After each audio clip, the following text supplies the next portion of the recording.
और जब अंदर हुए तो अंदर की आरती शुरू है, वही बाहर है वही अंदर है। ये नाशवान मायाकृत है। ये इसे हम सत्य मान करके अपना स्वरूप मान रहे कि मैं हूं, भाई यही भ्रम हट जाए तो तत्वबोध हो जाए। इसीलिए गुरु आराधना, इसीलिए नाम जप, इसीलिए भजन है। धीरे धीरे अज्ञान मलिनता हटे और ज्ञान प्रकाश आवे तो हम देख पाए कि हम शरीर नहीं है, हम मन नहीं है, हम बुद्धि नहीं है, हम स्वभाव नहीं है, हम परमात्मा स्वरूप है, परमेश्वर स्वरूप है। जी साक्षी जी हरिद्वार जी महाराज जी, आपके चरणों में कोटि कोटि प्रणाम। महाराज जी, आप कहते हैं कि जो भी कार्य करें अभ्यास पूर्ण रहें, चाहे पढ़ाई करें या व्यापार करें। गुरुदेव, कभी कभी अभ्यासरत रहने के लिए सत्संग का समय निकल जाता है। गुरुदेव मार्गदर्शन करें कि उस समय किसको मानता दें, कर्म को या सत्संग या नाम जप को? नहीं, जैसे आप पढ़ाई पढ़ रहे हो तो उस समय आपको पूरी एकाग्रता पढ़ाई पे देनी है, क्योंकि वो भी भगवान की एक पूजा है। जैसे हम भगवान की पूजा करते हैं ना, अलग अलग भगवान को भोग लगाते हैं, भगवान की आरती करते हैं, तो ये पूजा है ना अलग अलग। तो ऐसे विद्या अध्ययन अपना कर्तव्य है। तो उस समय हम जब विद्या अध्ययन करने जा रहे तो भगवान को नमस्कार करके पूरी एकाग्रता, अगर हम पूरी एकाग्रता नहीं देंगे तो उसमें हम असफल हो जाएंगे, हमारी पूजा असफल मानी जाएगी। हम जिस डिपार्टमेंट में जो कार्य कर रहे हो पूरी एकाग्रता से, ईमानदारी से करें। बीच बीच में भगवान का स्मरण करते हैं। जैसे हम 5-10 मिनट में एक बार बोलिए राधा, अब क्या परेशानी, कलम रोकी राधा,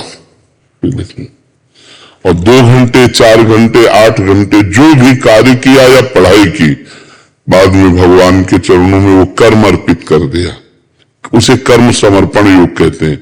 हे प्रभु, 6 घंटे से ये जो हम पढ़ाई कर्म कर रहे थे, इसमें जो भी त्रुटि हुई हो और आपका जो भी विस्मरण हुआ हो, वो सब समय आपके चरणों में समर्पित। आपकी आध्यात्मिक उन्नति पक्का, आप आध्यात्मिक यात्रा कर रहे हैं। जब युद्ध अध्यात्म हो सकता है तो और क्या बकाया रहेगा। युद्ध में तो गला काटना है ना। भगवान करे माम स्मर युद्ध च, मेरा स्मरण करते हुए युद्ध कर। तो अपने लोग बिल्कुल मतलब 2 डिपार्टमेंट कर लिए, एक भगवान का डिपार्टमेंट और एक संसार का डिपार्टमेंट। इसलिए हम परेशान हो जाते हैं। अगर हम भगवान और संसार को एक कर लें तो समस्या न रह जाए।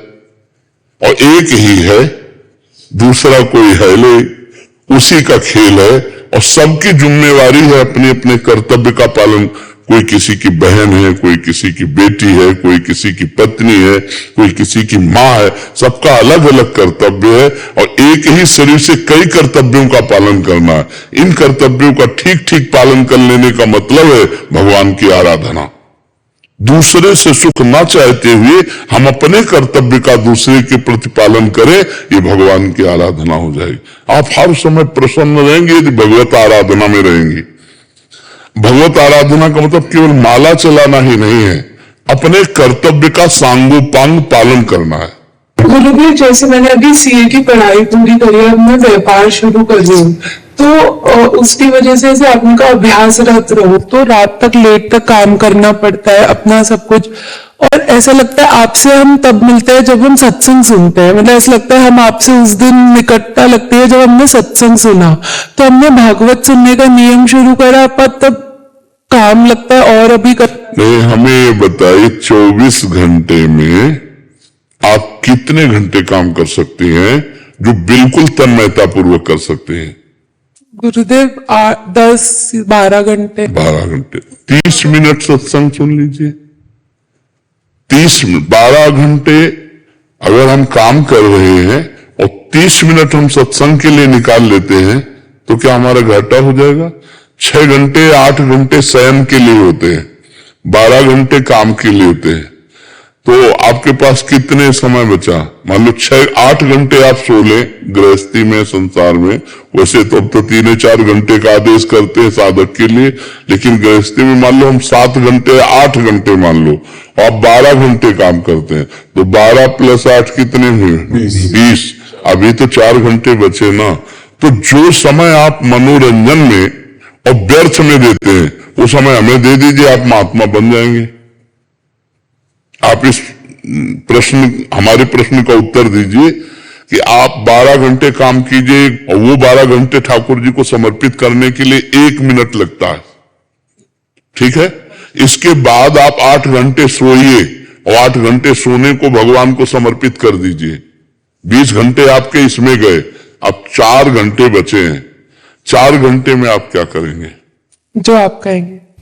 4 घंटे भजन कर ले तो महात्मा हो जाए। हम ये कहते हैं जो आप व्यर्थ समय देते हैं उस समय को भगवान में लगा दीजिए। आप जैसे ये पेश कर सकते हैं कि हमारे पास समय नहीं सत्संग सुनने का या नाम जप करने का, तो हम उसका विभाजन करके बताते हैं। अब बचे 4 घंटे, तो 4 घंटे में 2-3 बार भोजन के 1.5 घंटे हम छोड़ते हैं। आराम से भोजन पा लीजिए और बीच बीच में राधा राधा भोजन में तो कह ही सकते हैं, भगवान को अर्पित करके भोजन पा लीजिए। अब आपके पास कितना समय बचा? 2.5 घंटे। 2.5 घंटे आप उसमें 1 घंटा सत्संग सुन लीजिए और 1.5 घंटा नाम जप कर लीजिए। 2.5 घंटे आप हमें दे दीजिए, फिर देख लीजिए। 2.5 घंटे आप समय निकाल कर दे दीजिए अगर हमें, और आप अध्यात्म के अच्छे साधक न बन जाए तो आप हमें बताना, पर गलत मत करना, व्यभिचार मत करना, व्यसन मत करना, गंदी बातें न देखना न सुनना। फिर आप देख लो कितने अच्छे बन जाओगे आप। अगर आप गंदी बात बीच में करते रहोगे तो फिर आपको लगेगा कि मैं जो कर रहा हूं उसका कुछ अनुभव नहीं हो रहा है। क्योंकि घड़े में अगर एक भी छेद कर दो तो धीरे धीरे पानी उससे निकलता जाएगा। तो ऐसे अगर हमारे दोष हैं गलत धर्माचरण विरुद्ध अधर्म आचरण, तो फिर आपको आनंद नहीं मिलेगा। हम पहले कह रहे हैं अधर्माचरण का जब तक नाश नहीं होगा तब तक भगवदानंद का स्फुरण नहीं होता। तो इसलिए हमें सहयोग करो कि आप जैसे बॉयफ्रेंड गर्लफ्रेंड ये गंदी बातें जो भारत में आ गई हैं, आप लोग उसे स्वीकार ना करें। आप लोग धर्म पूर्वक चलें। आप जब एक दूसरे को मित्र बनाएं तो माता पिता की अनुमति से शास्त्र संयम पूर्वक पाणी ग्रहण करके गृहस्थी में जाइए, फिर प्यार से रहिए। कोई परेशानी, ये गंदी बातें हमारे धर्म के विरुद्ध है और इससे आपका